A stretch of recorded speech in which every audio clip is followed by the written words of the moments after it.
না, পারেননি। যত আওয়াজ নিয়ে এসেছেন ঠিক তার বিপরীত হয়ে গেছে। এই রকম নতুন নতুন ভিডিও দেখতে চাইলে আমাদের চ্যানেলটিকে সাবস্ক্রাইব করুন।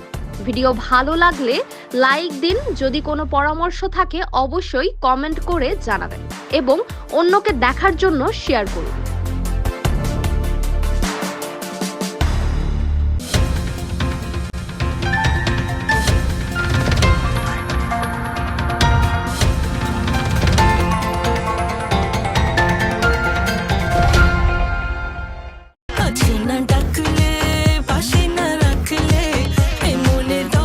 পরিচালককে কেন ক্যাপ্টেন অব দ্য শিপ বলা হয়, তার প্রমাণ করতে কি প্রয়োজন হয়?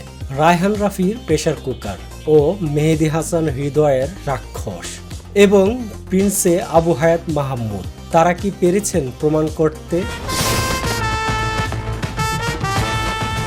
সাথে প্রশ্নবিদ্ধ হয়েছেন প্রিন্সের প্রযোজক শিরিন সুলতানা ও শাকিব খানের বরবাদ সিনেমার প্রযোজক শারিন আক্তার সুমি। তিনি এই ঈদের রাক্ষস ছবিটিরও প্রযোজক।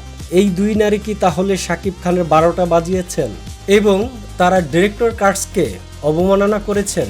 প্রশ্ন হলো কিভাবে সম্ভব?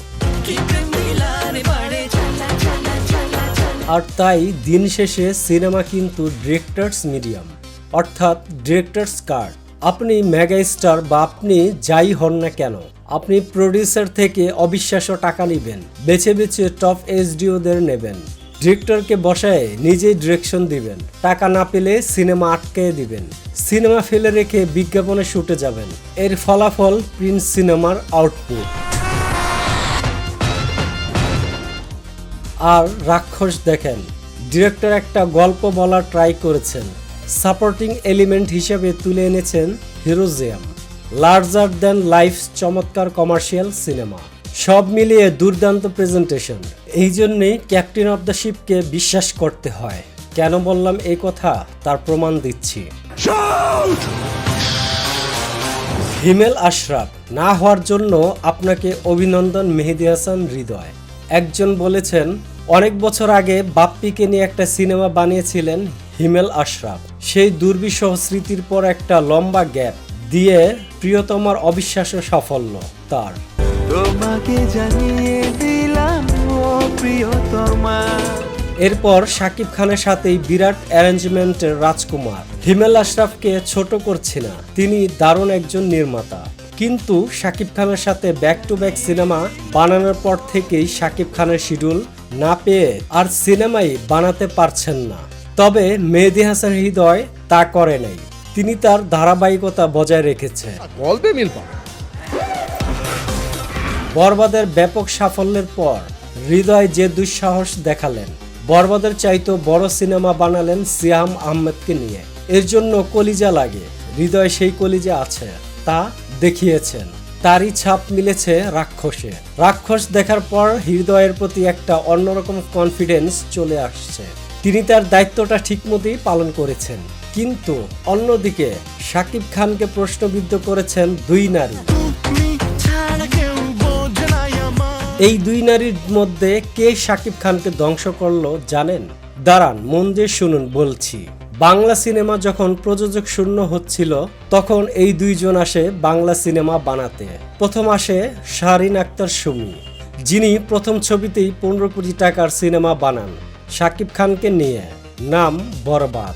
বরবাদ ছবি পুরা ফাটাইয়া দিছে, আগের যত রেকর্ড আছে সব বরবাদ করে দিছে। এই প্রথম শাকিব খানকে দুর্দান্ত প্রিমিয়ার লুকে হাজির করলেন দর্শকদের কাছে। ইতিহাসের সেরা ব্যবসা করলো বরবাদ। কিন্তু এই প্রযোজক দ্বিতীয় সিনেমায় শাকিব খানকে না পেয়ে অন্য নায়ক সিয়ামকে নিয়ে রাক্ষস বানানোর প্রাক্কালে দিব্যি শাকিব খানকে নেগেটিভ মন্তব্য করে বসলো, যদিও তিনি তার ব্যাখ্যাও দিয়েছেন। তবে তার এই ব্যাখ্যা টিকেনি সাকিবিয়ানদের কাছে। এই জন্য তিনি শত্রু হয়ে গিয়েছেন তার ভক্ত ও অনুরাগীদের কাছে। আর দ্বিতীয় জন আসলেন আরো বড় পরিসরে আওয়াজ দিয়ে, কিন্তু আসলে ঠিক মতো কাজ করতে পেরেছেন কি? না, পারেননি। যত আওয়াজ নিয়ে এসেছেন ঠিক তার বিপরীত হয়ে গেছে। এবারে ঈদে নিয়ে আসলেন প্রিন্স, শুটিং ঠিক মতো করেননি, টিজার দর্শকের গালি খেয়েছে, সব থেকে বড় নাটক করলেন সিনেপ্লেক্সে। ঠিকমতো সিনেমা জমা না দেওয়ার কারণে ছবিটি শেষ পর্যন্ত চালাতে পারলেন না স্টারে। তবে সাকিবিয়ানরা বলছে দুই নারীর মধ্যে দ্বিতীয় জন অর্থাৎ শিরিন ম্যাডাম শাকিব খানের বেশি ক্ষতি করে ফেলেছেন। আপনাদের কি মনে হয় কে ক্ষতি করেছে বেশি? তবে প্রিন্স সিনেমার পরি গানটা ব্যাপক সাফল্য পেয়েছে। তুমি মানুষ নাকি পরি? প্রেসার কুকার সিনেমায় ধুমধারাক্কা অ্যাকশন নেই, আইটেম সং নেই, হিরোর স্লো মোশনের এন্ট্রি নেই, সেরকম জনপ্রিয় তারকা নেই। তবুও এই সিনেমা মানুষের মনে জায়গা করে নিচ্ছে রায়হান রাফির নির্মাণ গুণে। একজন কমার্শিয়াল সফল পরিচালক যখন অফ ট্র্যাকে গল্প বলতে চান, নিজের জোন ছেড়ে ডিফারেন্ট কিছু করতে চান, রায়হান রাফি তার ক্যারিয়ারের আরও অনেক সিনেমা বানাবেন, কিন্তু প্রেসার কুকার আলাদা হয়ে থাকবে এই সাহসের নির্মাণের জন্য। আর এই জন্যই পরিচালককে ক্যাপ্টেন অফ দ্য শিপ বলা হয়।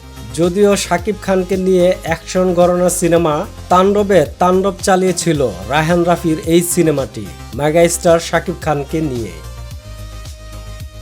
যাই হোক, দিন শেষে আমরা কিছু নতুন উদীয়মান পরিচালক পেয়েছি যা বাংলাদেশের চলচ্চিত্রকে নিয়ে যাবে এক অন্য উচ্চতায়। বাংলাদেশের ঢালিউড সিনেমার জয় হোক।